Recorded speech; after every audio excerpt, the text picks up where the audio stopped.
Salut, moi c'est Dr Letty, votre Gigi. Ici, j'informe et sensibilise les femmes et les femmes enceintes sur les questions de santé et maladie dans un langage facile, car je suis convaincue que la médecine primaire ou préventive, celle qui intervient avant l'apparition des maladies, est la meilleure forme de médecine parce qu'elle te permet de rester le plus longtemps possible en bonne santé et est moins chère. Alors, si c'est quelque chose qui t'intéresse, eh bien abonne-toi et surtout partage. Salut les mamans. En fait, vous savez, après mon accouchement, il y a quelque chose qui m'a marqué. C'est une remarque que la sage-femme a fait à mon mari en lui disant que vraiment, il avait le comportement idéal en salle d'accouchement. Je lui ai demandé, mais ma chérie, qu'est-ce que tu as fait de particulier? Parce que moi, j'étais dans mes douleurs de contraction, là, je n'étais au courant de rien, quoi. Elle disait, bon, en fait, il a su quand on fait quoi et si, et on observe rarement cela en salle d'accouchement et elle a apprécié, quoi. Alors, je lui demande et il me dit, en fait, il n'a pas l'impression d'avoir fait quelque chose de particulier. Il pense que c'est tout simplement les conversations qu'on avait durant ma grossesse qui lui ont préparé à cela.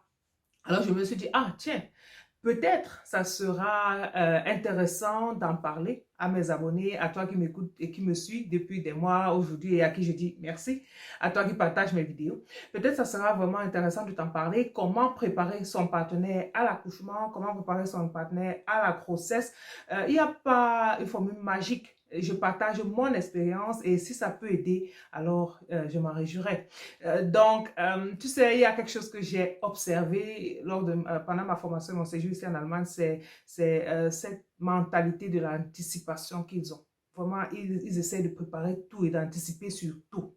On ne peut pas toujours anticiper sur tout dans la vie, c'est vrai, mais il y a des choses qu'on peut faire pour éviter des conséquences gravissimes. Et nous, par contre, en Afrique, on a plutôt le comportement de on maîtrise, après on va maîtriser les conséquences. Donc, pourquoi pas se préparer à une situation pour ne pas être surpris? C'est de ça qu'on parle aujourd'hui. Comment préparer son partenaire à sa grossesse, à son accouchement. Ça sera deux vidéos. Là, celle d'aujourd'hui, on parlera de la préparation à la grossesse. Reste bien connecté et surtout, je vais chercher le père de ton enfant. On va en parler. À tout à l'heure.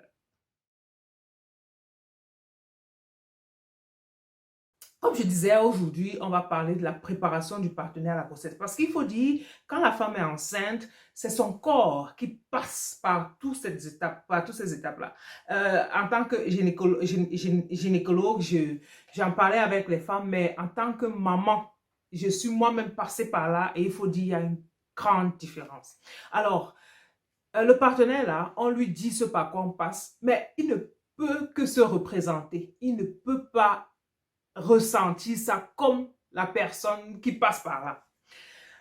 Maintenant, déjà, il faut dire, messieurs, quand on se prépare à avoir un enfant avec sa partenaire, ou alors quand votre partenaire vous annonce qu'elle est enceinte, psychologiquement, sachez qu'elle va changer.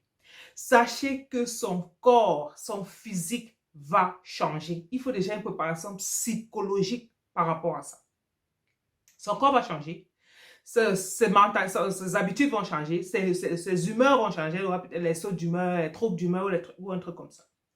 Donc, il ne faut pas s'attendre, il serait irréaliste de penser que sa partenaire a scène et on va voir la même personne devant soi pendant cette période-là.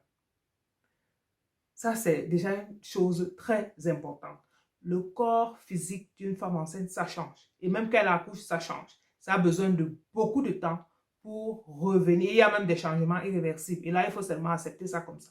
Comme le sacrifice de l'enfant qu'elle vous donne. Ou alors de la famille qu'on construit. Au premier trimestre déjà, c'est la grossesse qui va jusqu'à la 13e semaine. Alors, madame a des problèmes de nausées, de vomissements, de fatigue. Elle est fatiguée, elle dort beaucoup. Ça fait que elle ne peut plus vaquer à certaines occupations. Je prends l'exemple sur moi. Mon mari et moi, le week-end, on a l'habitude de faire certaines choses. Il y a des activités du samedi, des activités du dimanche. C'était plus possible. C'était vraiment difficile pour lui de comprendre ça. Parce qu'il se disait, mais quand il sort, il voit aussi les femmes enceintes. Et là, alors, à moi de lui dire, mais chérie, les femmes enceintes que tu vois derrière, leur ventre là est comment? elles ont un ventre sûrement un peu plus arrondi. Alors, elles sont à un autre trimestre de la grossesse et elles ne font pas face au même style de problème que moi. Vous voyez? Et finalement, j'ai fini par lui acheter des documents, des livres pour qu'il se documente, écrits par des hommes qui racontent leur expérience vécue un peu avec le vécu de l'homme, un peu avec, oui, expliqué par des hommes pour qu'ils comprennent mieux. Et je crois que ça avait beaucoup aidé. Donc ça aussi, c'est une astuce qui peut peut-être aider votre partenaire à mieux comprendre ce par quoi vous passez. Donc, monsieur, premier trimestre, elle est fatiguée, elle va dormir, donc elle a dormi peut-être 8 heures de sommeil et elle se réveille, elle veut encore dormir. Ce sont les hormones et c'est vraiment normal. Il y a une hormone de grossesse qui donne un appétit de sommeil pas possible. C'est normal.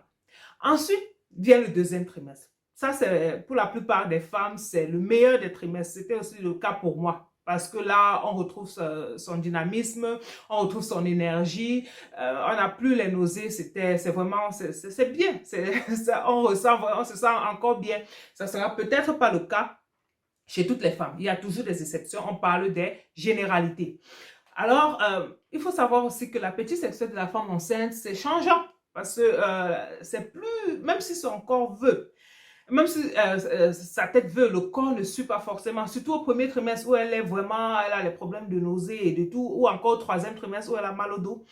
Le deuxième trimestre est très souvent le trimestre où ça va le mieux. Parce qu'il y a même des études qui disent que il y a certaines femmes qui auront leur premier orgasme au deuxième trimestre de grossesse.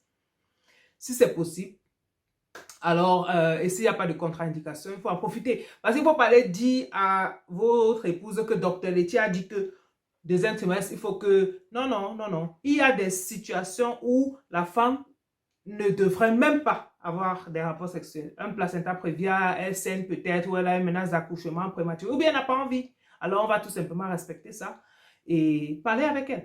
D'accord.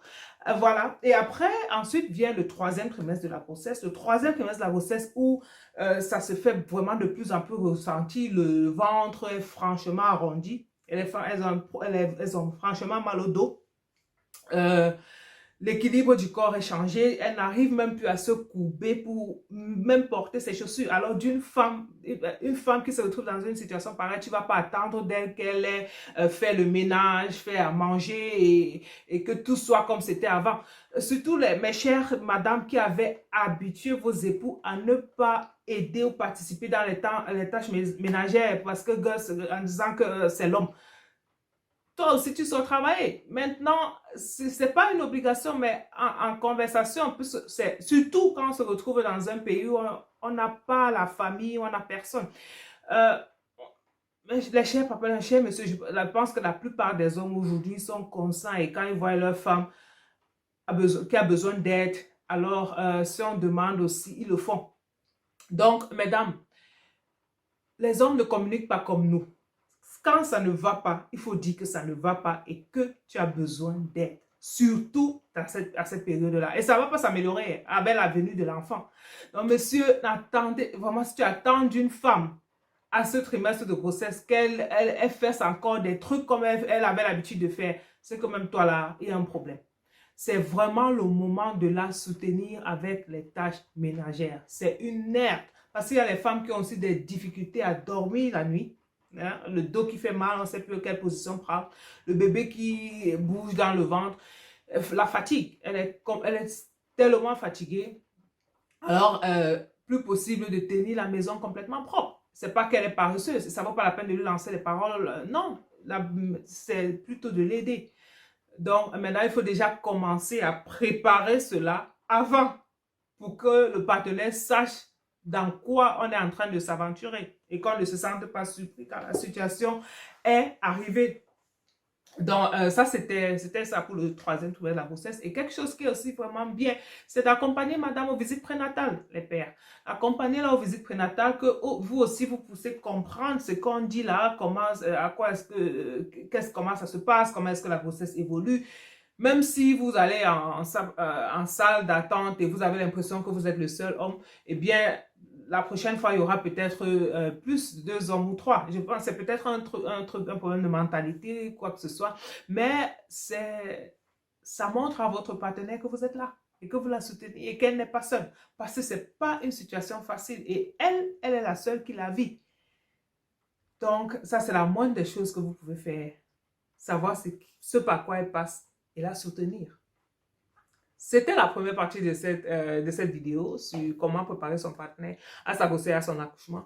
En deuxième partie, on va donc parler de l'accouchement. À la prochaine vidéo. C'était Dr Letty, le docteur en qui les femmes ont confiance, les hommes aussi. J'espère que cette vidéo t'a plu. Si tu connais des personnes pour qui ces informations seraient utiles, n'hésite pas à partager cela avec elles. Et abonne-toi, là tu seras automatiquement alerté chaque fois qu'il y aura une nouvelle vidéo. Et ensemble, nous réussirons à implanter chez toi la culture de la prévention afin que tu restes le plus longtemps possible en bonne santé. C'était Dr Letty, le docteur en qui les femmes ont confiance, les hommes aussi.